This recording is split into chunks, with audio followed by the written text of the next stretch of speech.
One thing now, I forgot to mention, folk, that really is important. Who knows what happened to the losers at the Mayan ball games? And you would know this if you read your chapter. They were killed? They were killed. That's on the right track. They were, the better word I want to use, they were sacrificed. You know, it wasn't just that the losers were killed, but they were offered as a sacrifice to the gods. Anyway, I forgot to mention that during the last lecture, so I thought I'd mention it now. Don't forget, hopefully none of you get the test. It's March 30th, which is on a Monday. Yeah, Monday, I believe. All right. Second project due April 15th. And somewhere in there, there's a a third pass quiz, which I've got to get to work on looking up. Let's see, I'm going to look that up right now. The third pass.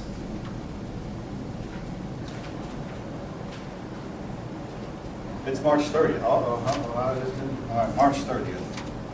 Test, the third pass. Also March 30th, so I've got to get to work on that. All right. I think I'll take this down. Those of you who are here on time deserve a few breaks. I mean, maybe the traffic is bad, but I tell you, some folk, I got here on campus at 6:30, 2 hours ago.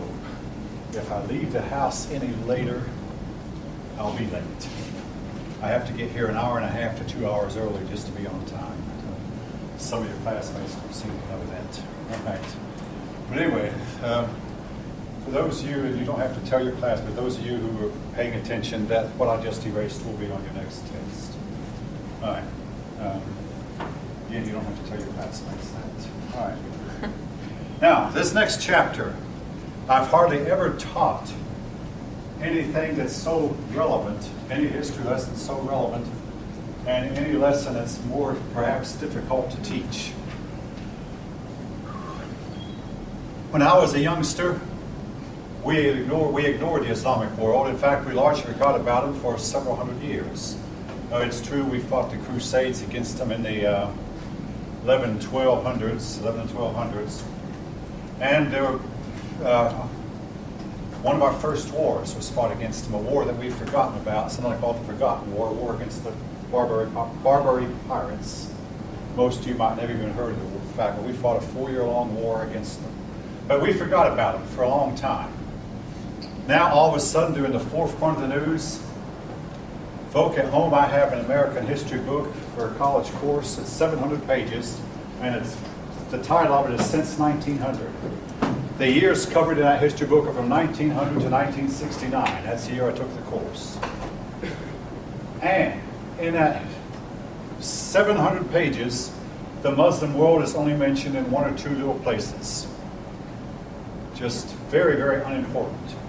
Today, you wouldn't find an American history book since 1900 that doesn't have hundreds of pages devoted to these people.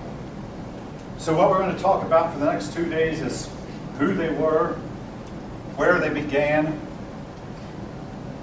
what got them started, and we try to figure out as much as we can what makes them tick. Islam. Islam began in Arabia. Now, today it's called Saudi Arabia. It's the only country in the world that's named after the family name of its royal family. But folk, it was not called Saudi Arabia until sometime during the 20th century. You see it on the maps as Saudi Arabia. Before that, that land has always been known as Arabia. It was known by that name from the days of Herodotus. The Old Testament mentions it fairly frequently because it's located very close to Israel. Moses spent some time there. When the Israelis left Egypt, they went there. Throughout history, it's been mostly desert. The people there are Semitic.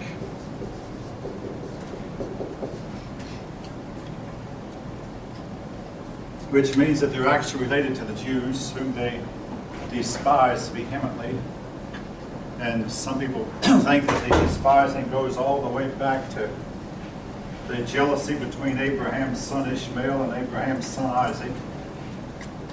Others think it goes all the way back to the quarrel between Jacob and Esau. Whatever, the Arabs have tended to hate the Jews down through time.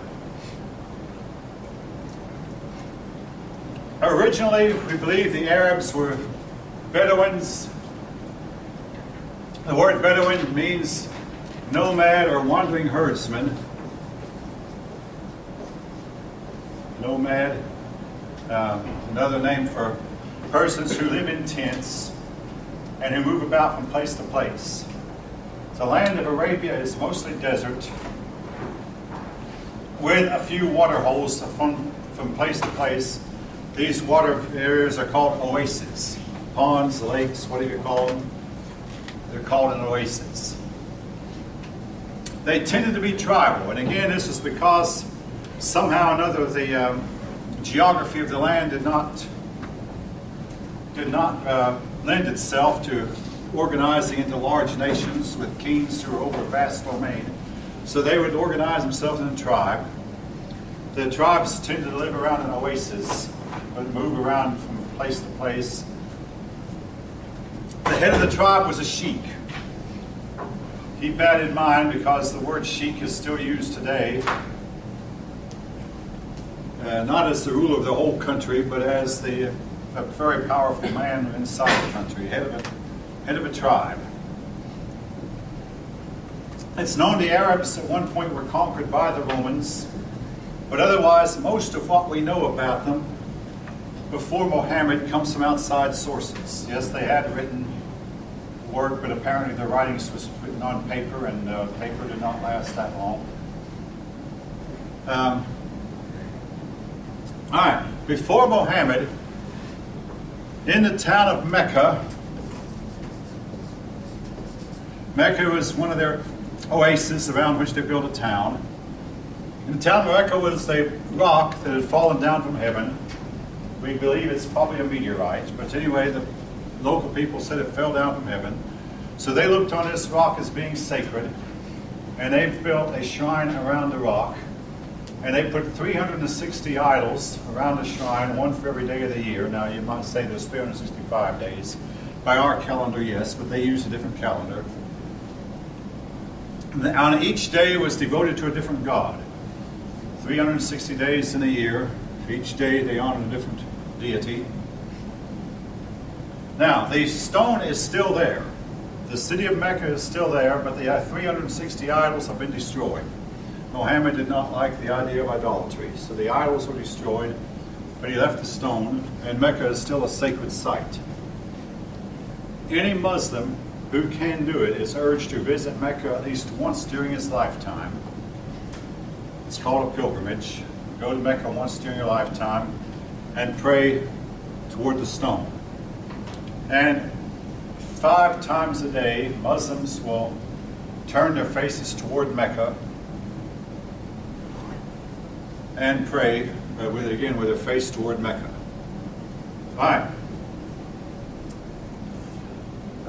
That's a little bit of background. This takes us up to Muhammad. Now, your book spells the name this way. Sometimes you'll see in older writings where the U is an O and where the A is an E, Mohammed. Whatever, we've changed a lot. I mean, since I was in school, I mean, at one time they were spelled Moslem, now it's Muslim. A few other changes they made, which I'll get to in a little bit. Anyway, Muhammad. Muhammad grew up in poverty, orphaned at the age of 6.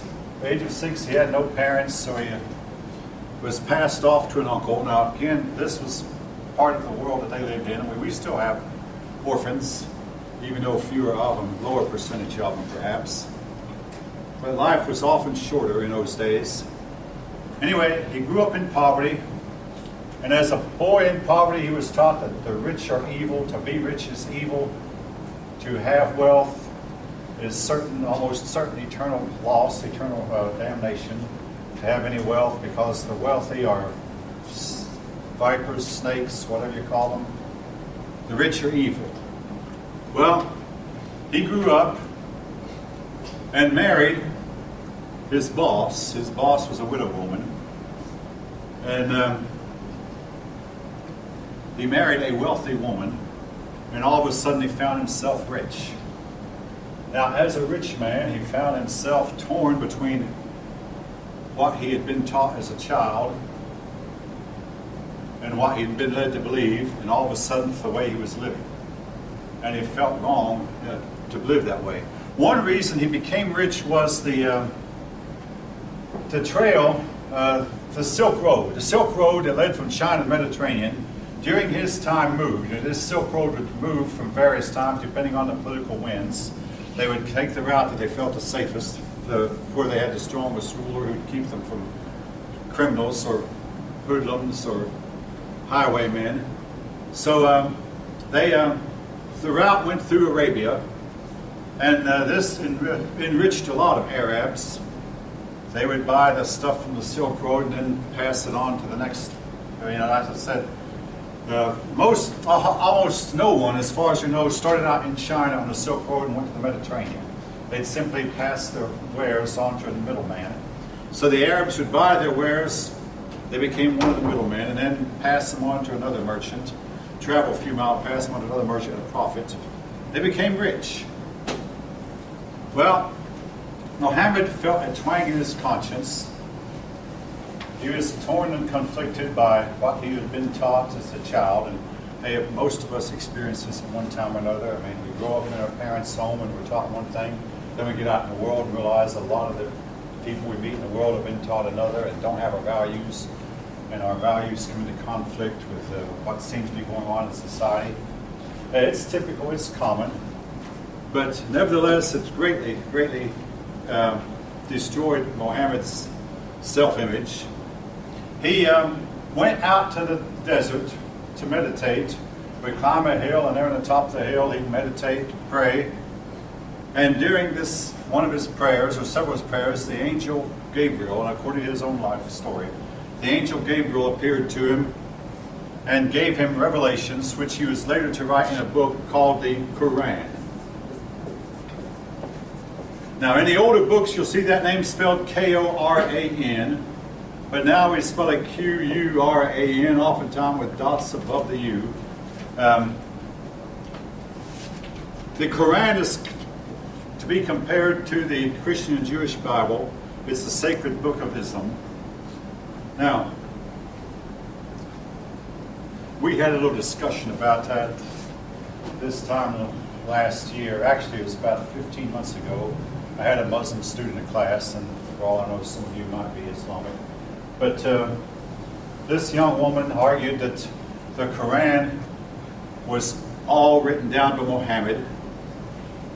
Research by Western scholars have led people to question this. In other words, some people say that the Quran was actually written years after Muhammad had died, and written by several people, and nobody knows which version is exactly the right one, for sure.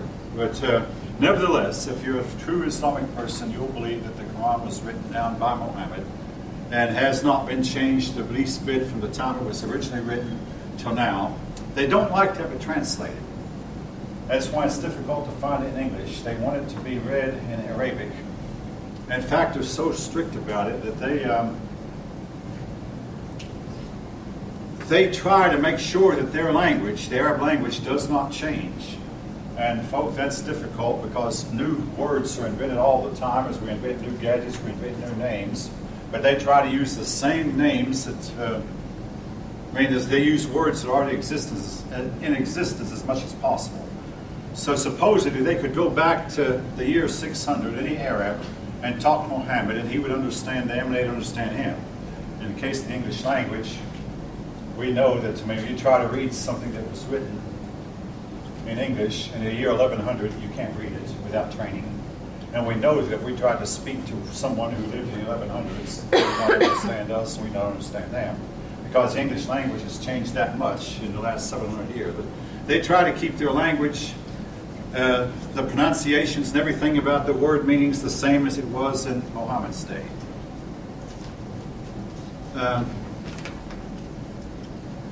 Personally, folk, I think this sameness is one reason they've developed a stagnant society that has not been creative and not been invented. They have not invented hardly anything in 1,000 years, which I'll talk more about later, and the reason why, well, there's several things wrong. You have to change, folk. If you're going to, you have to be willing to change. And their whole attitude is an attitude of we got it right the first time, therefore we'll never change. And folk, when you never change, you never stop. You stop growing. You'll never go any farther. There has to be some changes, reforms, these things. Okay. Some of these I need to get back to their owners. All right. Anyway, Muhammad began receiving these revelations. It has been said that he talked to an Orthodox Catholic priest, and the priest made fun of him. He talked to a Jewish rabbi. The rabbi laughed at him. Nobody took him seriously at first.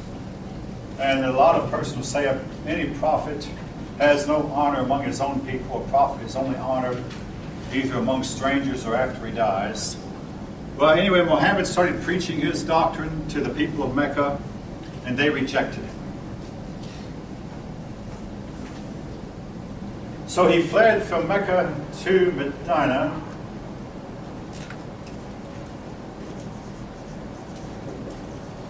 The flight from Mecca to Medina is called the Hijra. Let me make sure I'm spelling that right. Anyway, I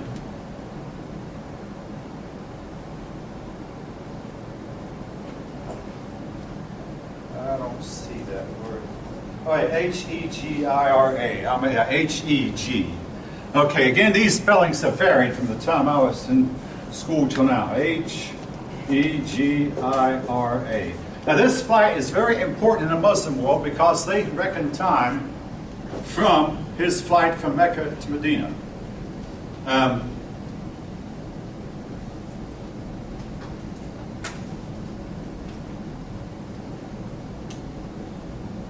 Anyway, there in Medina, the people more willingly accepted him. So he converted the town of Medina to his way. Then once he felt strong enough, he got an army together and went back to Mecca and converted the people of Mecca at sword point. He took over Mecca, destroyed the 360 idols, but he still kept the stone as being sacred. And he incorporated a lot of the religious policies of his ancestors into his new religion.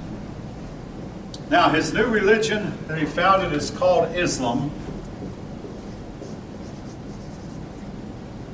The very word Islam, folk, guarantees that there'll be no innovation or creativity. The word Islam means submission, where everybody submits without question. The wife is owned by the husband and submits to the husband. That even younger brothers submit to older brothers. And this is important right today. I mean, I'm talking about 2015 right now. There's a trial going on in New England where it's about this person who set off a bomb. And he said he was told what to do by his older brother, who is now deceased. Most of you probably know what I'm talking about. And that his religion required him to follow in the footsteps of his older brother. The older brothers control the younger ones. The parents control their children. The husband controls the wife. Everybody submits. Nobody questions.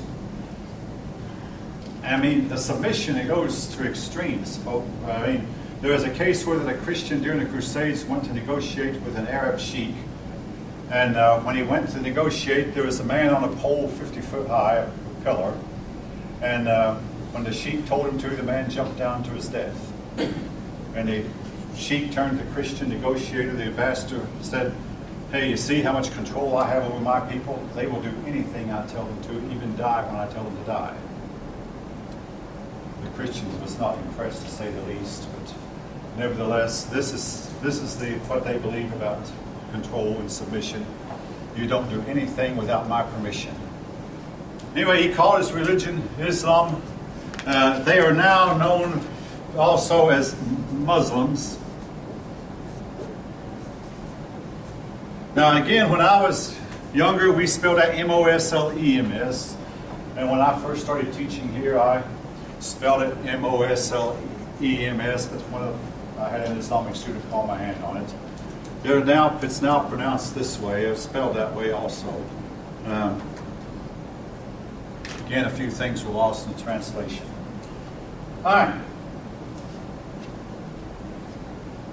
Muhammad then got himself all fired up, and he went on to conquer all of Arabia. His wife, who was considerably older than he was, died. And anyway, he made one huge, as far as I'm concerned, mistake. He never made clear who was to take over once he was gone. It was as though he acted like he was going to live forever. And when he died, a big issue arose over the succession. Some people said that the succession should remain with his family, and only his descendants should be the rulers. Others said, no, the man who most deserves it should be the ruler. And this led to a split in the Muslim world between the Sunni and Shiite.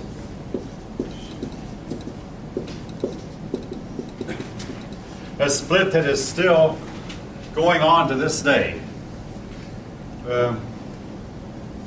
I tell myself I'm going to learn a different smoke, but I'm sorry, I don't even know. I mean, I can't remember the difference. I try to learn it every semester.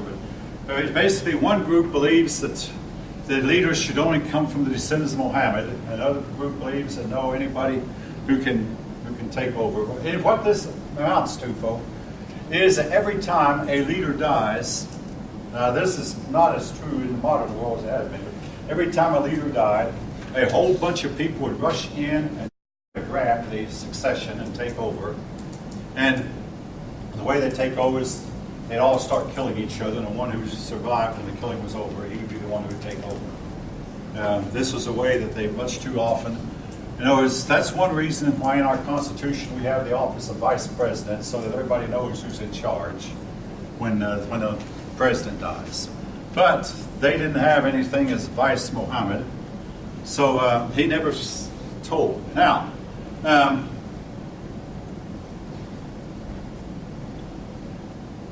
on a more personal note, personal to Muhammad, one of the females he supposedly married, now once, while his wife was alive, he remained faithful to her, his original wife. Once she died, he married several women. One of them, according to our accounts, was a 9-year-old girl. Keep in mind one thing, this was not unheard of during the time period he was talking about. Today, this is known as pedophilia, and Muhammad is sometimes condemned for this, but at the time period we're talking about, this was a common practice. It went on in India, it went on in the Middle East, and it went on even in Europe, where that marriages were sometimes made younger than that. Muhammad, in that regard, you have to judge the man according to the standards of his time, and not judge him according to the standards of modern times. Now, the Arab's answer to that is that, even though he officially was married to her at 9, he actually never consummated the marriage until she was 16, so it wasn't a case of pedophilia. Again, Western scholars have gone in and done some more research and just decided, no, this does not appear to be the case. All right. I'll pause. Anybody have any comments, questions? For early in the morning, the class does seem to be quite awake. And again, that's because, 50 years ago, if I'd given a lecture like this on Islam, who would have cared? Today, Islam is the forefront of the news. The forefront, it's in the news every day, big time. So it is, yes. I went to one of the symposiums. Yeah, and a lady spoke about all of this, and really what the media seems to have been doing is making a lot of Muslims look really bad. But there's actually a lot of good, and if you are to focus on the articles in the local areas of these countries, there are some good people, you know. But Well, some of the most honest people you'll meet are Muslim. yeah, There was a case one time, a few years back, where I put down a grade book that a certain pupil had made in the grade in the 80s, so I put that on iCollege. When he got his test paper back, he made the grade in the 60s. So he came to me and said, Mr. Cohen, I did not really make the grade you gave me. And I said to him, I said, come out in the hall. And so I said, because you're honest, I'm going to let you keep the points. The man who did this was Muslim, by the way. He said, because of your honesty, but I said, if you had not said anything, I never caught it because I don't go back and check these things. Somehow your grade just got mixed up with somebody else's, but I'm going to let you keep them. He needed them, by the way. But anyway, some of the most honest, upright people you'll meet. I had another Muslim pupil a few years back who asked if he could do anything for me one day, help me with my yard work. Well, I declined the offer, but I mean, doing yard work is where I get my most exercise, among other things. But then also, I don't think he realized how far out I live. But but Winston Churchill, I mean, you brought up Winston Churchill's, at first was afraid. He said, oh, Islam has such wonderful qualities.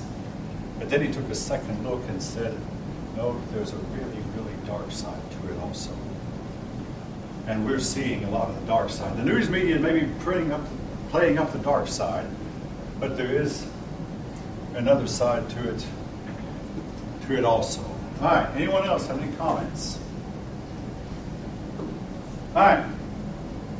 After Muhammad had conquered all of Arabia, written his book. Now again, we don't know if he wrote the book himself. Well, no, if you're a true Muslim, you believe, because it's part of your religious doctrine, you believe he wrote it. But recent scholars have said that actually after he was gone, there was a whole lot of persons who wrote a lot of books that supposedly had his sayings, and they squabbled over it, and not sure what he actually said. A lot of this, and finally they came up with a book that we have today that has remained unchanged from the time that they finally finalized the final version of it. So there's still a question about what he actually said. Anyway, a big issue, though, about what he said, and this has become really critical in modern times. Early on, he contradicts it. Early on in his career, it's the earlier part of the Quran, he seems to advocate converting people by peaceful means, persuasion, live at peace with your neighbors. Then when he realized that a lot of people would never convert from their old religions, he apparently changed his mind abruptly and said, convert by fire and sword. Now, your book mentions that, but your book tends to downplay it, that Muslims deny that they convert by fire and sword. But I've had pupils from India who insist that they were converted, that their ancestors were converted by fire and sword, particularly in the region of Pakistan. And also in the region of Europe, in what once was Yugoslavia, Sarajevo, Serbia, and these regions of the Balkan, they did a lot of conversion by fire and sword. So again, it depends on what time period you're talking about and what place. It varied by time and place. Anyway, Muhammad died, and initially his uncle took over. Abu Bakr, I'm not going to write that name down, but his uncle took over when he died. His uncle was, of course, considerably older than he was. When his uncle died, there was a squabble for the succession, and that squabble has lasted for some 1,400 years, last to this day. Now, they have quickly spread out from Arabia. They found that the Byzantine Empire and the Persian Empire, who had been fighting each other for 600 years, finally the Byzantine Empire made 3 big campaigns and got the best of the Persians, but the wars weakened both empires. So they went in, found these both empires weak. The Muslims conquered the Persian Empire. Then they went out west and conquered Egypt. And then they began making inroads toward conquering the Byzantine Empire. However, it was to take them 800 years to conquer the Byzantine Empire. The Byzantines met them with a weapon called Greek fire.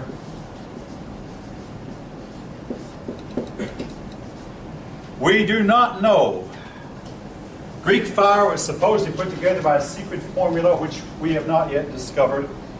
At one time, it's believed even a Muslim had the secret, but the secret was passed from one generation to another to very few initiates. But the Byzantines had it. It was said that Greek fire, once it touched a ship, that ship was going to go down and nothing could save it.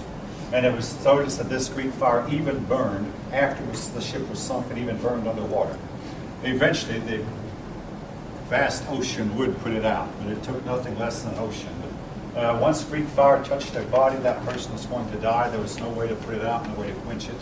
You can believe what you want to. This is what the records say. Fact is, we don't know what Greek fire was, but it's believed to have been a mixture perhaps of tar and sulfur. At one time, the Muslims invaded the Byzantines in ships. The Greeks used a Greek fire, and every time the Greek fire touched a Muslim ship, that ship was going down. When the battle was over, only 1 or 2 Muslim ships managed to escape. The rest of them were all destroyed by Greek fire and sunk. It was a big setback to the Muslims, but eventually, now in 1453, the Muslims destroyed, conquered the Byzantine Empire. Now,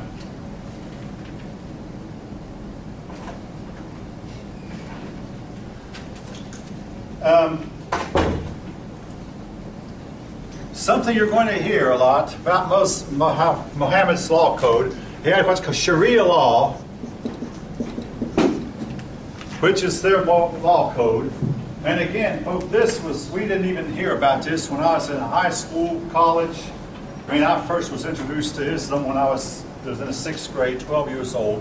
We didn't hear about this, but again, you're going to hear about it. You probably have already. Sharia law requires, number one, that women are property of the men. That women must be covered up all the time, cover their faces, even when they go in public. That women should never step outside without a brother or a father or a male relative. But should never step out alone. Do not have the right to own property. Must not ever get a driver's license. Also, it commands that persons who convert from Islam to any other religion are to be stoned to death. Men are allowed to commit adultery. Women who commit adultery are stoned to death. All of you have been hearing about this already, I suppose. Several heads are nodding. You've been here. So hopefully, 40 years ago, this would have sounded really strange, but I think most of you have heard some of this already. But your book does mention it. Yes? Why is it like so big right now? It's so big because the Muslim world has started to exert itself. I mean, 50 years ago, the Muslim world lay there sleeping in the desert, and they were ignored. The rest of the world was building rockets, spaceships, color TVs, and they were sitting there. Why? Then they started to assert it, largely because they got oil and got rich. And I know the whole Muslim thing is not really considered, at least what I've heard, it's not considered with the ISIS world. Don't try to put them together, but why is ISIS? Why do they keep saying them all with Allah's permission, the Sharia law?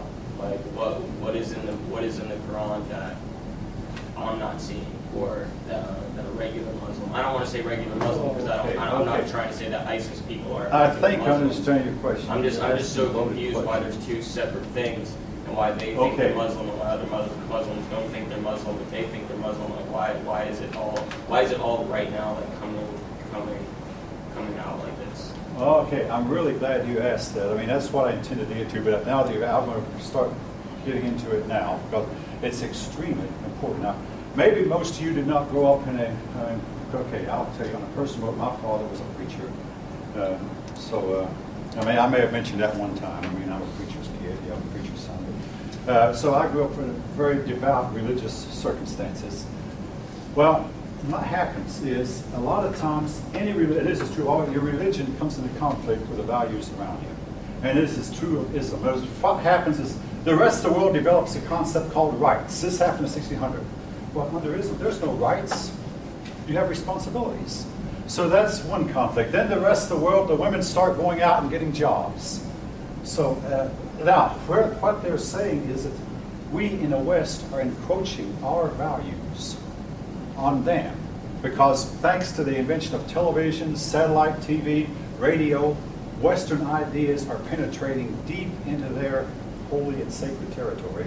And also as they come out and go to the West and see women driving cars and wearing really short dresses, among other things. And then their own women, and here's where the Muslims are terrified. Their own women are starting to want to act like Western women and dress like Western women and own property and get jobs and go to school and get an education and become I something. just don't get why they care about us. Like, we're not. Because we are the ones who are influencing them to sin. I mean, okay, now what they call sin. In other words, they call sin if their women wear short dresses, if their women get a job, if their women say, no, I'm not subjected to you anymore. They call that a big sin. And they blame us that we are. So they're stuck in like the 1300s. They're stuck, a lot of them are stuck in the 700s, the 7th century, the 6th and 700s. And they have not come out of that yet. But all of a sudden, the Western world is encroaching on them with Western values of rights, civil rights, and freedom of conscience, freedom of religion, freedom to go to any church you want to. This is anathema to them. I mean, if you're born into Islam, you stay in Islam till the day you die, or they'll stone you. And again, this was what Muhammad taught them. And modern Western values are going against this. Of course, modern Western values are going against a lot of the teachings of Jesus also, not to mention the teachings of Buddha. So in other words, modern technology and modern ideas are encroaching on all the world's religions. But some of them, particularly Islam, the way they handle it is hit pipe bombs or any kind of bombs, pressure cookers, and blow people up. It's their solution. Terrorism, putting fear. But in the book, doesn't it say, like, I've never really like read the book fully. I mean, I know certain things, but doesn't it say that it's like okay to kill people who are like either against Islam? Mohammed actually taught this, and I've heard people give I say chapter and verse. Yeah. In this part of the book, so and so line, he said thus and such. Now, I had a student last semester ask about how many of you read the Quran, and yes, one hand went up here. All right, I didn't mean to be big hand, but it's not translated very often in English. I have not read it, but I have listened to persons who have and talked to persons who have, and they will insist that yes, the lines are in there where he does command you to kill the infidel, persons who don't convert. Yes. Okay, go ahead. What just says in Christianity in the Bible where it says an eye for an eye, you don't go around drinking out somebody. That is Old Testament. Anyway, the Old Testament did command stoning women for adultery. But Jesus Christ dealt with that issue in the New Testament. They brought him a woman in adultery and he forgave her. So that was the Old Testament, yes. It did say that. But the New Testament did not. Yeah, but I'm just saying, just like in the modern day, you could choose in the action that you take. Just like in the Quran, even though it says you should stone women, unconsciously you gotta realize that it's not really practical. Some Islamic people are practicing it, and it's making world news every time. See, they hardly dare because it makes world news every time they start to stone a woman who's committed adultery. The whole world press takes it up, and this makes them feel a little bit uncomfortable, to say the least. Yeah. Okay. Go ahead. I was going to say what you said, except also somebody could say the same thing about Christian extremists. There are extreme. Okay, I think I hear what you're saying, that you cannot judge the whole group by the extremists in that group. I hear that. But anyway, but the point I want to make, and folks, I'm hesitant to say this, but the problem in this case is not just the extremist, the religion itself. And this is something, I mean, most pupils come to my class thinking that the problem is just a few extremists that's making a bad name to it. But actually the problem is the religion itself. Leads to, even if, all right, I hear see your hand. All right, in the case of Islam, even if they decided, we're not going to stone women anymore, we're going to allow conversion. The fact is, it's a religion that has invented nothing since it invented the number 0 in the year 1000, and since one of them invented algebra around the 900s. Otherwise, I mean, that was important. Algebra is important. The number 0, I'll get into how important that is. You may not know how important the number 0 is, but it's really important. But they have not invented anything in 1,000 years. And folk, the fault is the religion itself. So in other words, Islam is the problem. Now, I say that tongue in cheek because there might be some Islamic people in here, but I have to seal it off my chest. So it's not just extreme. So even if they stop their killing, even if they stop the wars, then you still have this other issue. They don't innovate. They don't invent. All right, yeah. Kind of like what she was saying about Christian extremists. A lot of the time when you hear of somebody in America doing something crazy, shooting a bunch of people, or just, Yeah. you know, they often go to court and they say that this person has mental issues instead of saying that it involves with their religion or whatnot. And so they're saying the same thing like with Islam extremists, like it's a mental issue, and it's also a lot of the time these people they had videos that they were showing of young kids around these Islam extremists where they're being treated really nicely, but they're being brainwashed to go out and kill and to be Suicide bombers, Yes. among other things. Yeah, Yes, yeah, suicide yeah. bombers, yes. So- In other words, it's like Winston Churchill noted, they seem so nice on the one hand, but there's a dark, dark side to it. Yeah. Yes. Here's like kind of what it is like if there is really like the people who are like judges or whatever who are like on trial with, let's say, the person who shot, he said it was for religious reasons, Yeah. and they're like, oh, mental, like they claim the mental because even like in my opinion they think that like the judges know like how crazy is it religion, like religion didn't make you do this, religion is like handwritten in my opinion, like I'm trying to like explain this in an easier way. Like it can't be like religion is the reason why you kill. When the judge is like you're mental, like that's why you killed, and the person's like, oh no, it's because of my religion. Like everyone knows that's foolery. Like that's foolish. Like religion made you kill 10. So you only kill, you're saying you only kill if you have a mental problem. No, I'm saying is like religion's like why would religion make you kill? Like that's insane. Having grown up with a strong religious background, which I guess maybe you didn't, I understand the feeling that people have. Defensive attitudes. Well, when their religion is threatened. In other words, if your religion is threatened, and you have strong religious beliefs, your religion is threatened, sometimes you feel very, very angry to the point of wanting to kill. I guess, yeah. In other words, as the Western world shows movies where that they depict a whole lot of illicit sex and a whole lot of scantily dressed women, and these movies found a way in the Arab world, they start blaming the Christians for their women wanting to rebel. And folk, you may not realize, but they realize when they lose their women, it's the women who usually take the religion and pass it on to the next generation, much more so than men.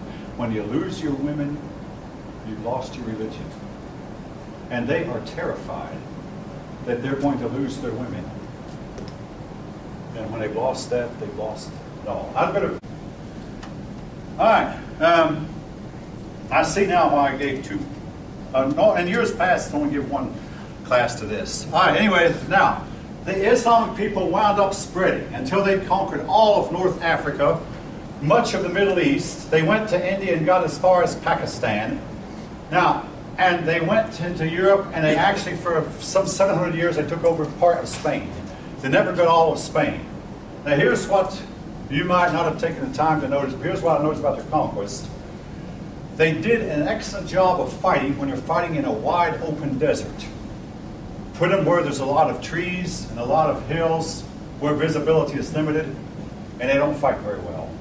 They're great at getting on horseback and swooping down and cutting their enemy to pieces, and they could defeat larger armies than they.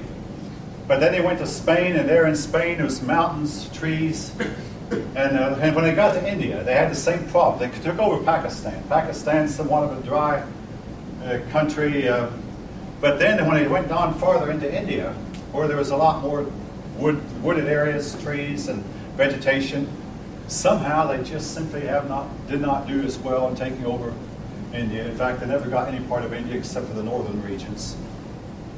The tropical region of India, they could not take over. And of course, they did not even cross the Himalayan mountains to go into China.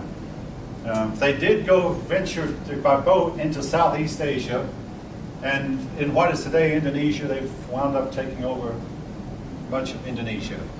But other than Indonesia, most of the land they took over has been land that's desert, less than ideally inhabitable. They penetrated Africa and got a lot of sub-Saharan Africa, but they just simply have not fought as well in areas that have trees. Now, they got to Europe when they took over part of Spain. They were met by a Frenchman named Charles Martel, and he met him at the Battle of Tours. Now, we're going to run into this again when we come to European history, but in the mid-700s, Charles Martel stopped them at the Battle of Tours, and they were never able to get any farther into France. Now, it's true they did conduct raiding parties into France after that, but they never were able to take over any part of France. Now, eventually, Europeans rose up and took the offensive against them. They led, which I'm talking about the Crusades. In 1095, the first crusade happened. The last crusade was in 1290. The crusades were the last 195 years. There were about 200 different crusades during that time. The crusades were unable to completely defeat them. And again, I'll talk more about that later. The Muslims still hold against Europeans for fighting the crusades, but again, the crusades were what people, instead of waiting for them to come to us, we decided we'd go to them and fight them. Then, after the Crusades, came the Black Death, and that stopped crusading activities on both sides. When the Black Death somewhat subsided, it wasn't to completely subside until about 1750. When it somewhat subsided, it found the Western world to be right with it. The Western world had better gunpowder, better technology.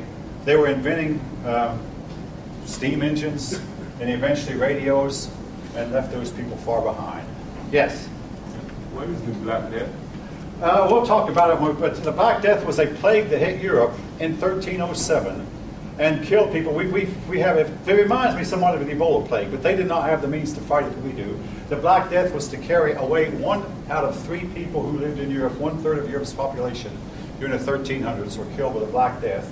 It also hit China really hard, hit Mongolia fairly hard. It was a disease that hit Europe in the 1307. And I'll say this much about now, folks. It probably was brought on by a climate cooling, which led to crop failures, which led to lower resistance to disease. Yeah, it's known that cold weather makes people less resistant to disease. Hot weather helps your body kill disease germs, and also the heat from the sun kills disease germs. The point I want to make, folks, is the hotter things are, the better life is. Cool the climate down and diseases take over like crazy. The Black Death carried off 1/3 of Europe's population. We'll talk more about it later. But again, brought on probably by climate change. But anyway, to make a long story short, these people declined greatly. Actually, they didn't decline, they just simply did not advance, while Western Europe made better advances. Eventually, almost every Muslim country was conquered by European countries, back in the days when conquest was looked on as a virtue. Then, the Europeans, after World War II, gave up the colonies. But Algeria was conquered by France in 1830, and on. Italy conquered Libya, and Britain conquered, and France together conquered Egypt, Syria, Iran, Iraq, and so on and so forth. Arabia escaped, but the Sudan was conquered by Britain. On and on, their places became conquered by European countries because they simply did not have the technology or the means to fight off the Europeans who had better technology. Today, conquest is looked on as being bad, so we didn't keep a hold on them. So as a result, they burst out. Now, in the early 1900s, around 1905, oil was discovered in the Arab regions. The oil was initially drilled by Western investors. The Arabs came in and said, this oil belongs to us, and they took over the Western investors, which is why Western entrepreneurs do not want to invest with the Arabs, because, I mean, they will take over and just simply grab it, and there's nothing you can do about it. So the Westerners built the oil wells, which the Arabs took over. A lot of Arabs became rich, and then they began asserting themselves. And the United States supplied them with a lot of weaponry, and I heard just this morning coming in, maybe most of you have not heard this, In Yemen, there's a whole lot of American weapons that have come up missing, and it probably have fallen into the hands of Al-Qaeda. Most of you probably have not heard this, but it made big news just this morning. Yes, Where did you hear that at? heard it on the satellite channel, Fox News. It was on Fox News, satellite channel 114, if you have satellite in your car. It's what I was listening to on the way in. So that's where I heard it. All right. Anyway, these people, once they began to conquer, all right, and here's a point I want to, one of the test questions I used to ask, and I still might on the final exam, Islam might very well have conquered the world. Of course, they had this one problem I mentioned, they just didn't fight as well in areas that had a lot of bushes and shrubs and vegetation, but they had another even bigger, worse problem. They started fighting among themselves.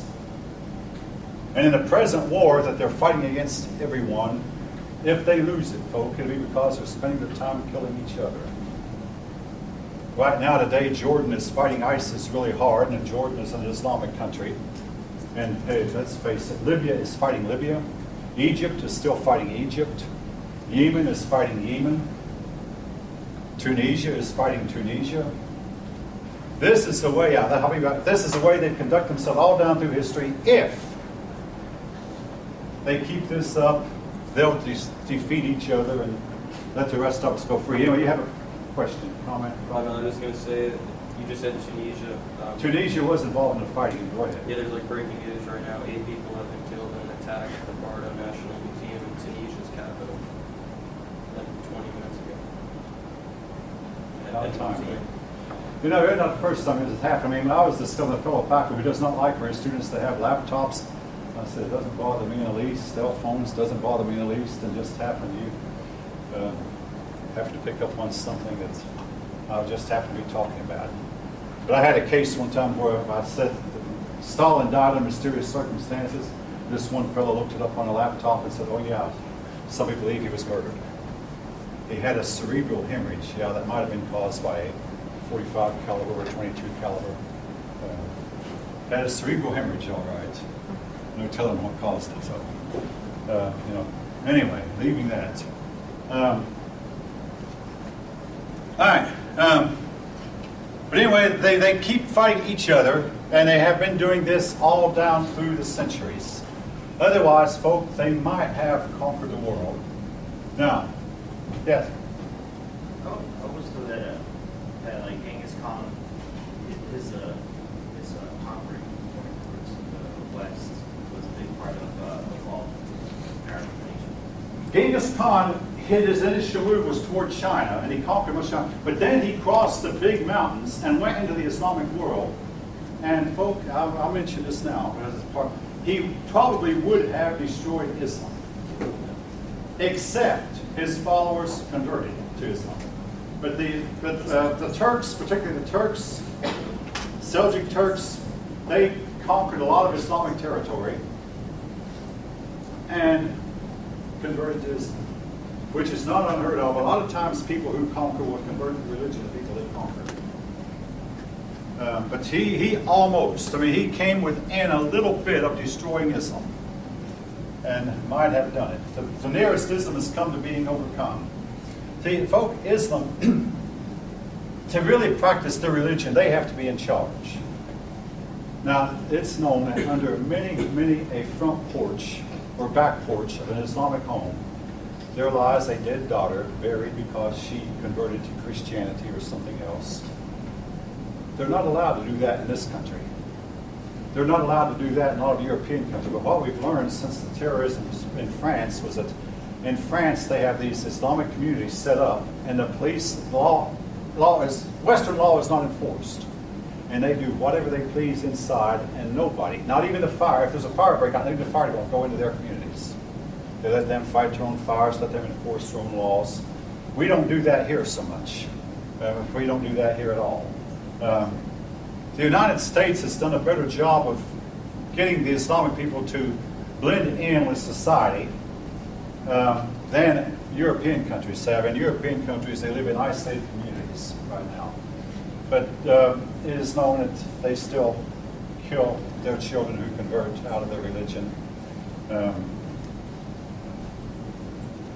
In spite of the laws in the country that they're in that might not allow that.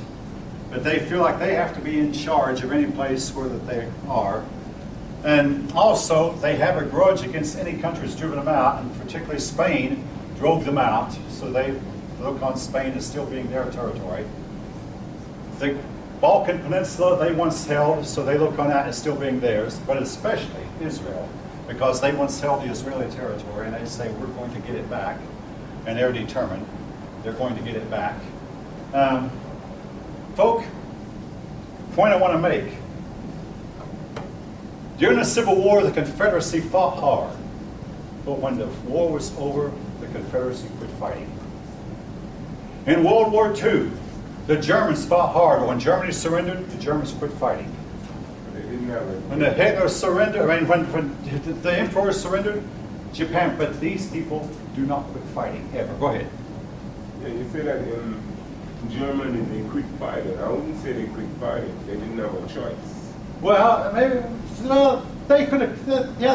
Hey, where they had a choice, not the persons who were alive. As long as you're alive, you can fight. Now, the ones who were dead couldn't fight, but the ones who were alive could have kept fighting, but they didn't, for the most part. But I'm talking about, we're talking dealing with the people now who, as long as they're alive, they're going to keep coming at you, and there's no way to persuade them to stop. They don't quit.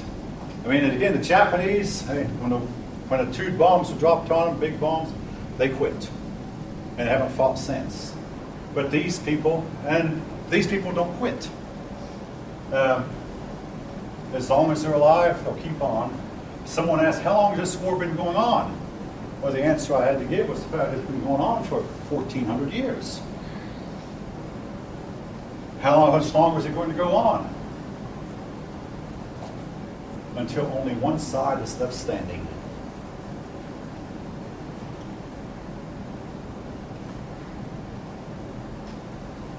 All right. You think of that, chew on that for a while. Okay. Anyway, oh yes. Among other things that Muhammad taught was that there was a holy month of Ramadan that includes fasting and making a pilgrimage to Mecca. So you hear a lot said about Ramadan in the news today. Again, we didn't hear much about it when I was younger. Also, you might hear talk about 12 imams. If you research it, this is not in the book, but I feel like I should mention it because it is talked about in the news today. According to the story, that there are going to be 12 imams, and the 12th imam was going to come back at the end of time and be like their Messiah. Well, if you read about the imams, these were persons who succeeded Muhammad, the prophet, and the first 11, we know what happened to them. We know who they were. We have their names. All 11 of them died violently. Either their wives killed them in one case, or two, or the local caliph, yes, that's another name for the leader. Caliph, sometimes it's pronounced caliph. It's spelled with a K. What's that? It's spelled with a K. K, again, thank you, folk. I feel like I grew up in ancient times, but just these things change. But anyway, now the 12th imam. I mean, the first 11 all died violently, either killed by the local magistrate or killed by their wives or poisoned in at least one case. Then the 12th one. There's even questions of whether or not the 12th one even existed, but they found out he existed. He disappeared. We don't know what happened to him. Supposedly he was hidden away and is alive somewhere, according to standard Islamic belief. And at the end time, he's going to come back, and he's going to unite all the Muslims, and they're going to conquer the world under his leadership. So you might hear something about the 12th imam. And that's basically, in brief, the story of the 12 imams. Number 12, big mystery. All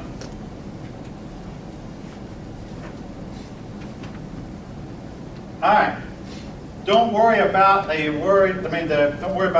Umayyads and the Abbasids.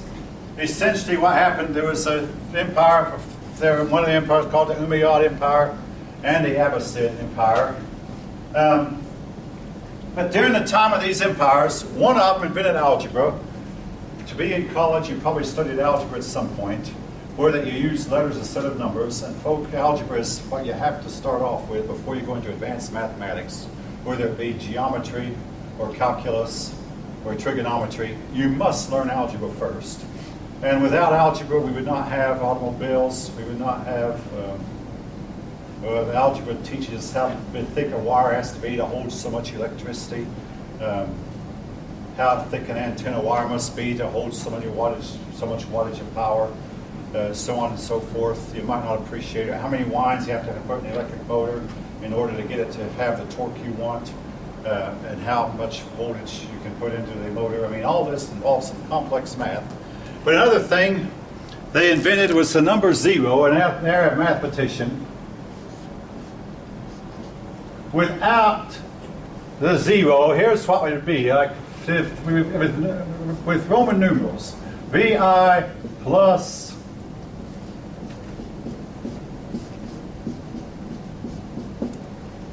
if any of you know how I did that, I faked it. You cannot add with Roman numerals like this. You simply can't. Or try long division.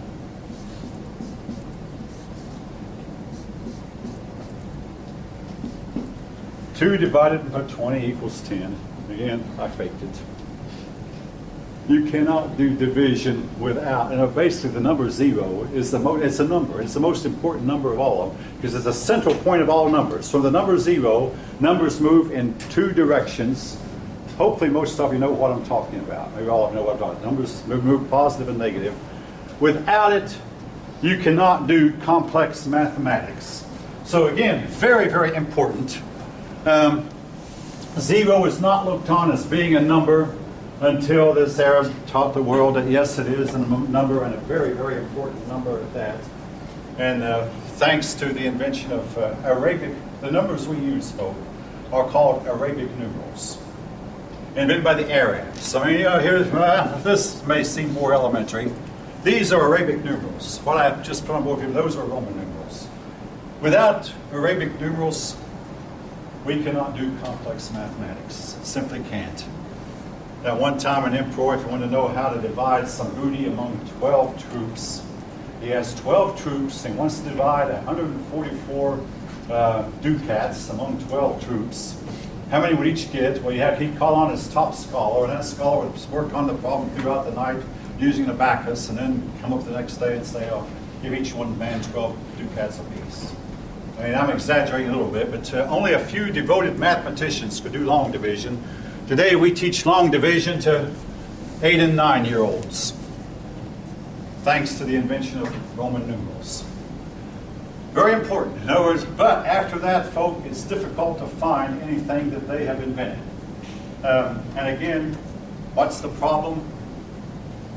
A lack of ability to change. Now, I had, again, a student who pointed out correctly that Mohammed did encourage his followers to study science. And Arab astronomers were the best in the world up until about during the 8 and 900s. But they lagged behind because, and this is the problem that Christians have too, eventually their science seemed to conflict with their theology. And when it did, their science took a back seat in their theology. Now, it's only been a couple of years ago. I had a talk with a young man after class. It was a Friday class, so I had all day to talk to him. We talked about how he was all disturbed. Christianity had done so much to try to hamper science. I said, all right, Christianity did try to hamper, but it did not stop scientific development. But as you visit the Arab world, Islam stopped their science cold. And go on to China, the Chinese philosophers stopped their science development cold.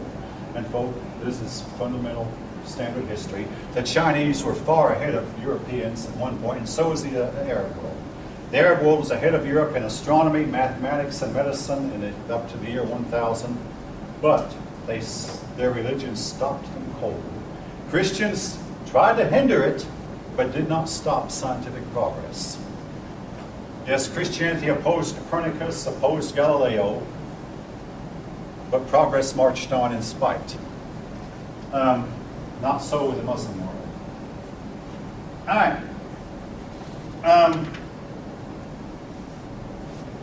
Anyway, as I mentioned, these people wound up taking over Arabia, what was Persia, Pakistan, Afghanistan, and North Africa, and the southern part of Spain. They even got Sicily, the little island off the coast of the toe of Italy. They got Sicily, but they got so far, and then they were stopped.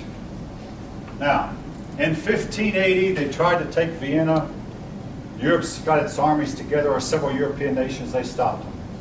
In 1680, I hope that may not seem, that may seem like a long, long time ago to you. But in 1680, about 335 years ago, they got to Vienna again. But Europeans got their armies together. Poland came in, and I believe Russia came in, and several European countries sent troops, and they stopped them. Then after 1680, Europe had a technological, scientific explosion, an industrial revolution, and it left these Arabs far behind. Then Europeans began conquering Arab countries. If that sounds like a repeat, it bears saying. Now, your book starts on page 192 to talk about instability and division. They started fighting among themselves. One of the reasons was they did not like their rulers. All right, Islam forbids drinking. But a lot of the Muslim caliphs would go ahead and drink anyway.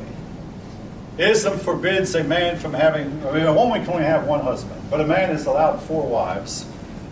But a lot of the caliphs would take on a whole harem full of wives. Harem. You wonder what a harem is? A harem is where a ruler keeps his own private domain, and mostly his many wives, sometimes numbering into the hundreds, live there in the harem. And again, a lot of ordinary Islamic people did not like this. So and also, when the caliph died, or when the ruler died, much too often, several of his wives would get with their sons and start killing each other to make sure that these women would want to determine that their son was the one who got the throne. And much too often there was a power struggle because the caliphs, following Muhammad's example, almost never appointed a successor. So nobody knew who would take over when the leader died. All right, when we come back on Monday, we'll talk more about the Crusades, the Mongols, the time of decline of the empire, so on and so forth. Oh yes, Islamic literature, the Arabian Nights, the story of Aladdin and the Magic Lamp. And let's see, it seemed like there was another story. But some of these stories that we still tell, that we still read in our elementary school reading books, they contributed some to literature, some to art, they contributed some to medicine. But again, all this, they've been left behind by Western ideas and Western technology. Have a good day.